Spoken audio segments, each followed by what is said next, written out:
반갑습니다. 오늘 사회를 맡은 차세대 미래전략연구원 사무총장으로 있는 정택환입니다.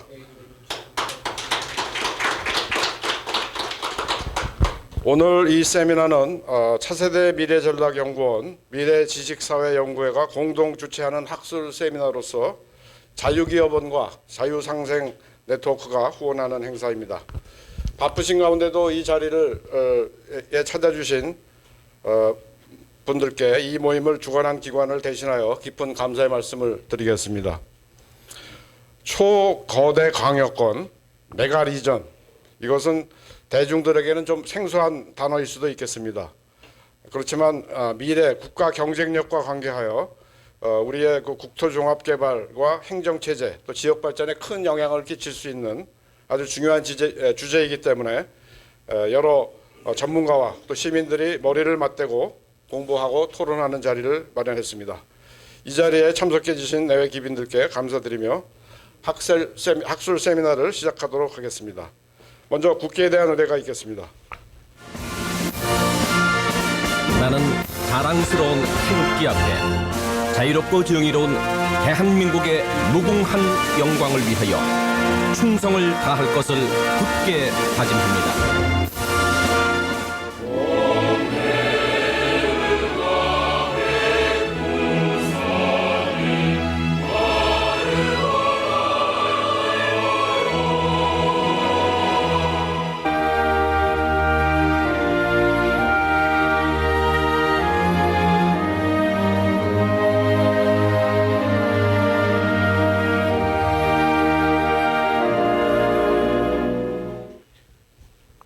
다음은 차세대 미래전략연구원과 미래지식사회연구회를 이끌고 계신 장태진 원장님께서 개회사를 해주시겠습니다.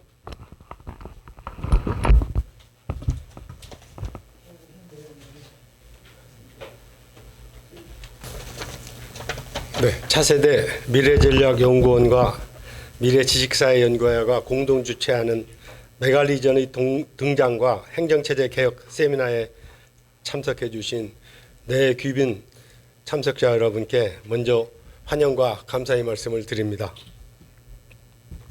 이 세미나에 동참하여 후원을 해주신 자유기업원과 자유상생 네트워크 여러분께도 감사드립니다. 오늘 이 자리는 우리의 미래 국토개발과 지방발전에 큰 영향을 끼치는 메가리전의 등장과 행정체제 개편을 주제로 전문가들을 모시고 학술 세미나를 개최하는 자리입니다. 이스라엘 아랍 전쟁과 우크라이나 러시아 전쟁에 북한이 참전으로 국제적으로 격변의 시기에 그리고 국내적으로는 정치 논쟁으로 세상이 시끄러울 이때 이런 주제로 논의하는 것을 의아스럽게 생각하시는 분도 계실 줄 압니다. 그러나 민생과 국가의 존망을 좌우할 수 있는 국가 미래 과제는 이러한 상황에서도 준비하고 잘 가다듬고 장기적 관점에서 국민의 소리를 담아내야 한다고 생각합니다. 민간 싱크탱크로서의 활동하는 저희들이 이러한 일은 게을리해서는 안 될 일이라는 취지에서 관련 단체들이 힘을 모아 오늘 이러한 자리를 마련하였습니다. 최근 우리는 부울경, 대구 경북, 김포의 서울 편입 등 여러 가지 광역화 관련 이슈가 현실 정치에서 대두되고 있으며 지역에서는 저출생 위기와 인구 고령화, 지방 소멸, 지방 발전 욕망 분출 등 상충적인 지방 발전에 관한 문제가 산재한 가운데 초거대 광역권, 즉 메가리전이라는 개념이 부상하여 우리 나아갈 방향을 새로이 모색해야 할 시점에 다다랐다고 생각합니다. 세계는 초거대 광역권의 등장으로 지역 행정체제를 넘어 심지어는 국경을 넘어서까지도 효율적인 지역 행정체계를 갖추려고 노력하고 있습니다. 도시의 경쟁력이 곧 국가의 경쟁력으로 이어지는 현 상황에서 메가리전으로서의 발전은 우리나라 미래 국가 경쟁력 제고와 발전을 위해서 꼭 필수 사항으로 생각합니다. 오늘 초거대 광역권에 대한 논의는 앞으로 지역 주민과 국민 생활에 직접적인 영향을 미치는 것은 물론이고 지방 행정체계에 미칠 수 있는 정치, 경제 변화에 주목하고 궁극적으로는 국토개발과 인프라 건설을 통해 효율성과 국가 발전에 미치는 효과를 중장기적 관점에서 미리 분석하고 중지를 모으는 취지로 오늘의 포럼을 준비했습니다. 짧은 기간에도 불구하고 이 세미나를 구상하고 관련 전문가들의 협조를 구하여 기조 발제를 담당해 주신 이광윤 성균관대 법학전문대학원 교수 겸 차세대 미래전략연구원 부원장님의 노고에 깊이 감사드립니다. 제1발제인 국토종합개발의 공간구조 개편 방향을 발표해 주실 허강무 전북대 교수님, 그리고 제2발제인 공간구조 개편과 행정체계를 발표해 주실 한성대학의 한명진 교수님께도 깊은 감사의 말씀을 드립니다. 또한 바쁘신 가운데에도 지정토론을 맡아 통찰력과 해안을 주실 배준고 경성대 교수님과 정남철 숙명여대 교수님께도 감사의 마음을 전해드립니다. 마지막으로 종합토론에서 또 다른 관점으로 초거대 광역권에 대해 말씀해 주실 자유와 상생네트워크의 남창호 경북대 교수님, 정준현 당국대 교수님, 그리고 조판기 국토연구원 부원장님께도 심심한 감사의 말씀을 드립니다. 끝으로 소구역 지방자치를 무한대로 추구하는 것이 만능이 아니라는 우리나라의 현실적 경험 위에서 초거대 광역권에 대한 깊은 논의를 이제부터 본격적으로 해나가기 위한 첫발을 오늘 이 학술 세미나가 제시해 주기를 기대해 마지 않습니다.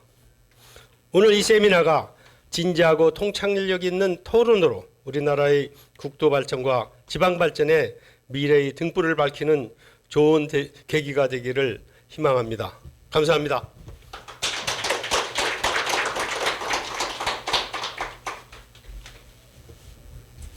네, 좋은 말씀 감사합니다. 다음은 환영사로 이석복 차세대 미래전략연구원 이사장님께서 환영사를 해주시겠습니다.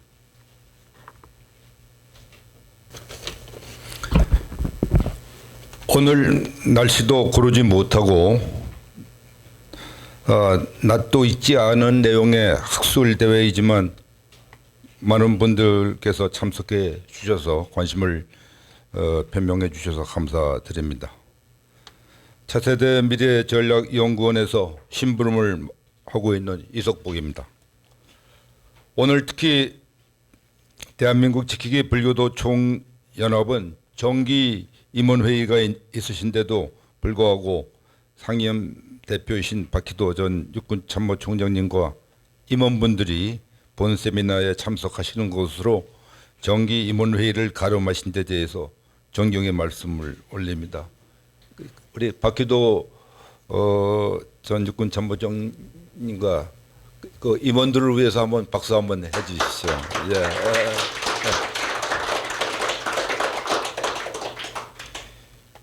초거대 광역권이라고 했는데 이게 영어로 메가리전이 나왔고 초거대 광역권이라는 것은 이제 저희가 번역을 억지로 했는데 하여튼 이제 지금부터는 초거대 광역권이란 말이 좀 회자되기를 기대합니다.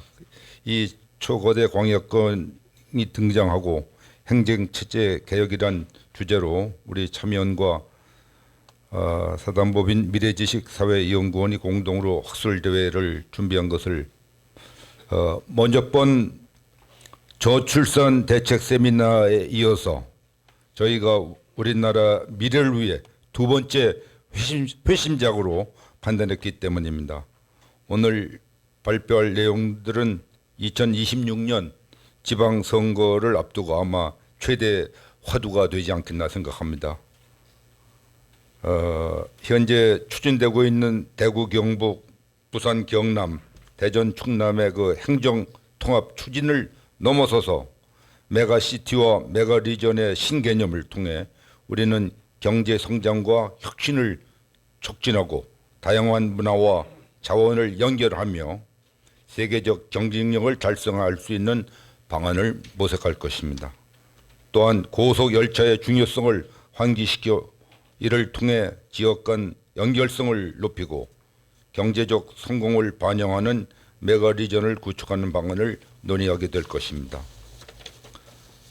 오늘 이 자리를 통해 새로운 국토 공간 계획과 행정 체제 개혁을 위한 전략을 모색하고 정부와 지방 자치단체들의 적극적인 참여를 기대합니다. 이번 학술 대회를 준비하는 데 큰 역할을 해주신 강태진 참여연 원장님과 정태관 사무총장님, 그리고 성균관대학교 법학전문대학원의 이광윤 명예교수님,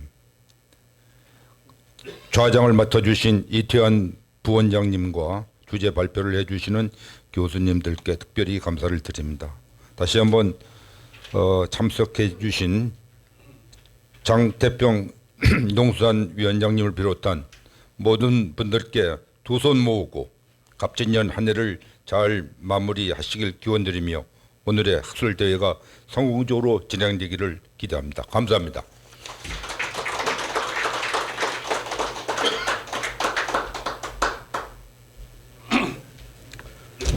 예, 감사합니다.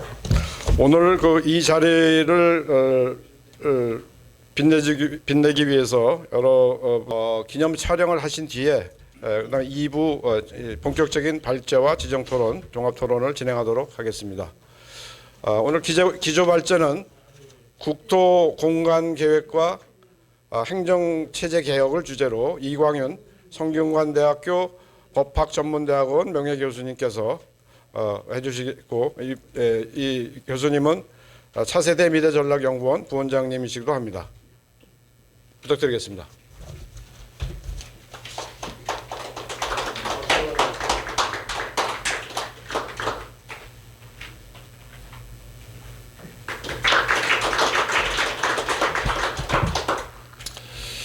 오늘 여러 내외 기분들을 모시고 이 메가리전의 필요성에 대해서 말씀을 드리게 돼서 영광으로 생각합니다. 우리나라의 그 경제개발 5개년 계획이 매우 성공적으로 지속되다가 뭐 시대 상황이 변했다고 해서 그것이 폐지된 이후에 국토종합계획이 지금 현재는 최상위 국가계획이 되겠습니다. 이 국토종합계획 수정안이 지금 마련 중에 있습니다. 그런데 국토종합계획 수정안을 보니까 이 메가시티는 우리나라에서는 박세일 교수님이 뭐 주장하시고 해가지고 상당히 많이 지금 전파가 되어 있습니다.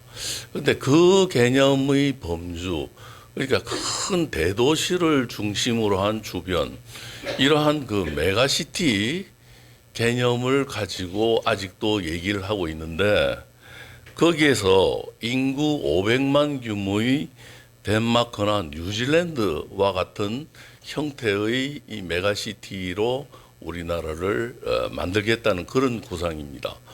그래서 이렇게 가지고는 세계적인 경쟁에서 우리가 뒤지지 않겠느냐. 예를 들면 이런 메가시티 정도가 아니라 메가리전이라고 해서 미국 같으면은 보스턴서부터 뉴욕, 필라델피아 해서 워싱턴까지 내려오는 그 지역, 보스워시라고도 하죠.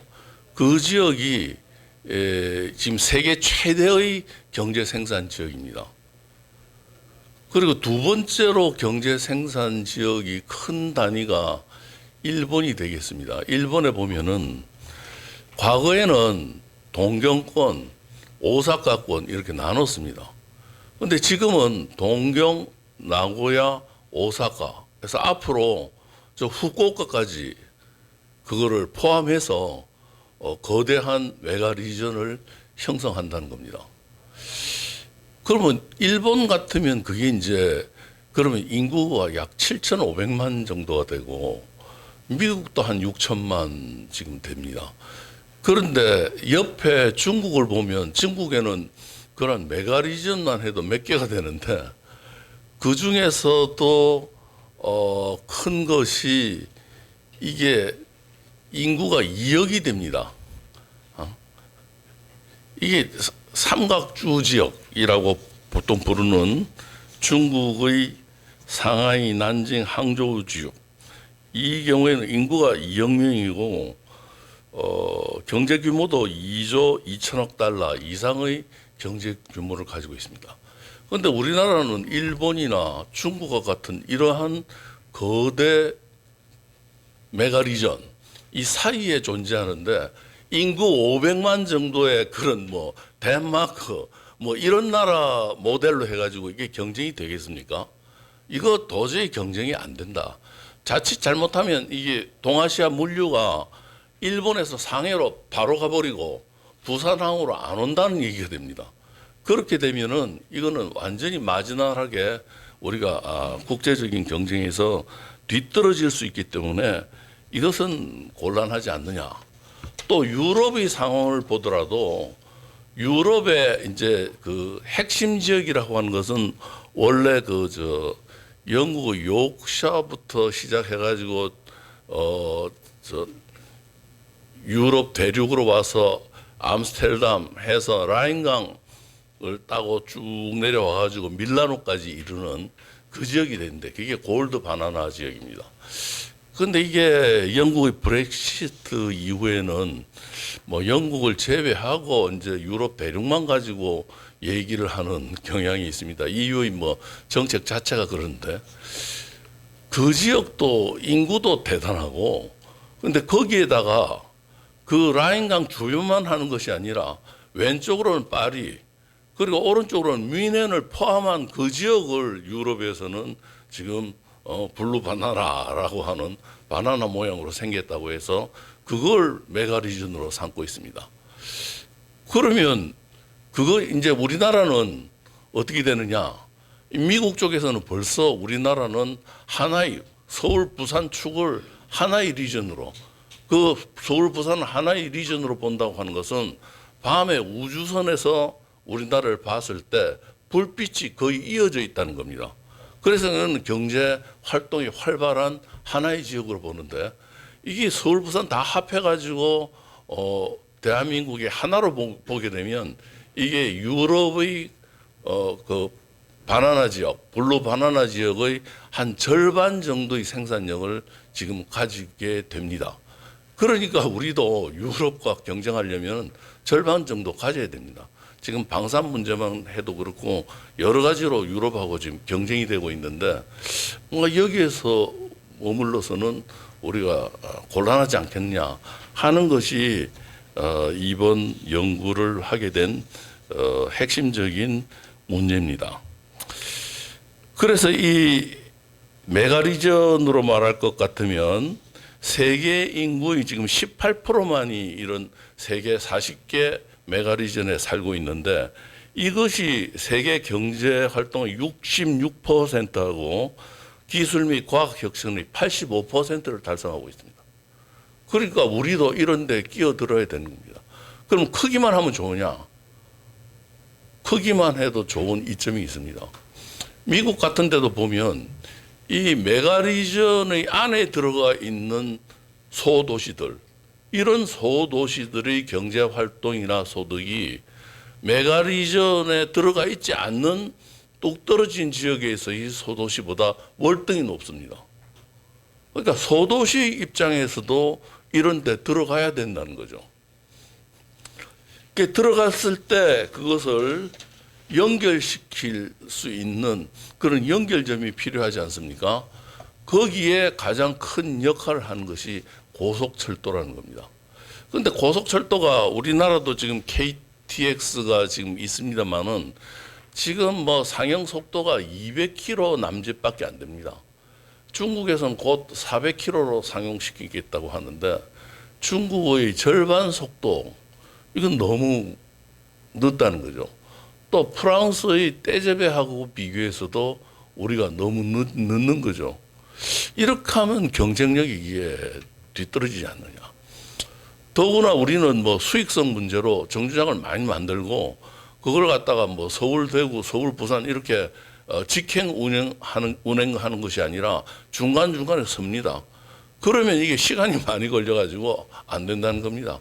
이거 조금만 더 노력하면 속도를 높이면 서울, 부산 정도는 충분히 한 40분 정도에 주파할 수 있는 겁니다.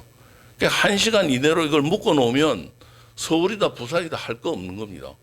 서울에 있는 시설을 구태여 부산에 가져가려고 할 거 없고 서로 공유하고 교환해 가지고 이거 시너지 효과를 발휘할 수 있는 거죠. 그렇게 하자는 겁니다. 그러면 뭐 지방이 지금 소멸한다고 하는데 그럼 뭐 수도권만 키우느냐 그런 얘기가 합니다. 수도권과 지방을 대립시켜 가지고 이게 뭐 경쟁적으로 동일한 시설을 자꾸 분산시켜 만들어 가지고 비효율을 만들어낼 것이 아니라 수도권 대류, 얘기는 수도권과 지방을 서로 교류시키고 합해서 기능적으로 연결시켜 가지고 이걸 좀 더 효율적으로 만들어 보자는 거죠. 핵심은. 그러면 어떻게 하느냐? 자, 서울에서 부산까지 KTX가 1시간 이내로 도착합니다. 그럼 중간에 한 몇 군데 지금 뭐 복합 환승센터 이런 걸 얘기하는데 그걸 좀 더 키워가지고 그런 센터를 갖다가 크게 키워가지고 문화공간도 만들고 전시관도 만들고 유흥시설도 만들고 쇼핑센터도 만들고 이렇게 해놓으면 전국 어디서든지 가까운 시간 내에 그런 데 도달할 수 있다고 한다면 괜히 값비싼 대도시에 주택을 소유하려고 할 것 없이 소도시에 있으면서도 충분한 그러한 품격 높은 생활을 영위할 수 있기 때문에 오히려 지방을 살리는 길이기도 합니다. 그러니까 전국을 하나의 기능적으로 묶어서 이걸 시너지 효과를 발휘할 수 있는 그런 체제를 만들자는 거죠. 지금 현재 나와 있는 지방자치제도라고 하는 것은 지금 뭐 헌법 법률에 정해져 있는 그걸 가지고 자치권을 확대하자 그러는데 자치권을 확대하면 확대할수록 어떻게 되느냐? 그것은 결국 통행서를 증가시키기 때문에 결국은 비효율을 초래할 수밖에 없습니다. 우리가 역사적으로 보면 17세기에 프랑스의 그 리슐리오 추기경이 국무상이 돼 가지고 그 전까지 있던 통행세를 없앴죠. 통행세를 없앴으니까 물류가 잘 돌아가지고 프랑스가 경제 강국이 됐습니다. 17세기에. 오늘날의 유럽연합 바로 그런 모델입니다. 국가 간에도 통행세 없애자는 겁니다. 하나의 시장으로 하죠. 그게 왜 지방을 죽이는 길입니까? 지방이 살려면 교류를 해야 되는 겁니다. 그 리슐리오 시대에도 지방 경제가 확 살아났어요. 그런데 자꾸 이 단기적인 소유에 집착해가지고 지역주의에 편착해가지고 이거 지방자치단체 권한 확대하자. 이게 거의 대세를 이루고 있어요. 지금 내일도 뭐 헌정회에서 또 주최해가지고 개헌하자 그러면서 지방분권 강화하자는 그런 세미나를 국회에서 또 해요. 완전히 역행하는 경쟁력 강화에 역행하는 그런 겁니다. 그러니까 현재 그 저항이 있을 테니까 지방자치단체들은 놔두고 기능적으로 묶자 이럽니다. 예를 하나 들겠습니다. 우리가 코비드 사태 때 가장 효과적으로 대처한 국가가 어디냐? 그 대한민국, 타이완, 뉴질랜드 있고 없습니다. 전부 집권화된 국가입니다. 일본만 빼도 우리보다 못했습니다. 이유가 뭐냐? 지방자치단체 간의 협력이 제대로 이루어지지 않아가지고 그러한 방역 대책을 하는데 미흡했다는 겁니다. 같은 유럽 안에서도 이태리가 희생자가 많이 나왔습니다. 이태리가 상당히 분권이 강화됐거든요. 프랑스보다도 강화됐거든요. 프랑스는 이태리보다 희생자가 훨씬 적었어요. 이런 사실을 보더라도 방역 그러면 이걸 통일적으로 그것을 집행하는 어떤 기구가 있어야 되지 않겠냐 이겁니다. 그걸 어떤 식으로 만들 거냐 그것은 오늘 뭐 발제에서도 나올 텐데 방법을 강구해야 되겠죠. 그러나 방향은 그런 방향으로 가야 된다는 겁니다. 지금과 같이 지역 이기주의에 사로잡힌 분권주의 이렇게 가면은 나라의 미래는 없다는 겁니다. 저는 우리는 민족 중흥의 역사적 사명을 띠고 이 땅에 태어났기 때문에 지역적 근시안적인 소익에 사로잡히지 말고 좀 크게 보고 멀리 보고 나라를 개혁했으면 하는 취지에서 기조 발제를 이상으로 마치도록 하겠습니다. 감사합니다.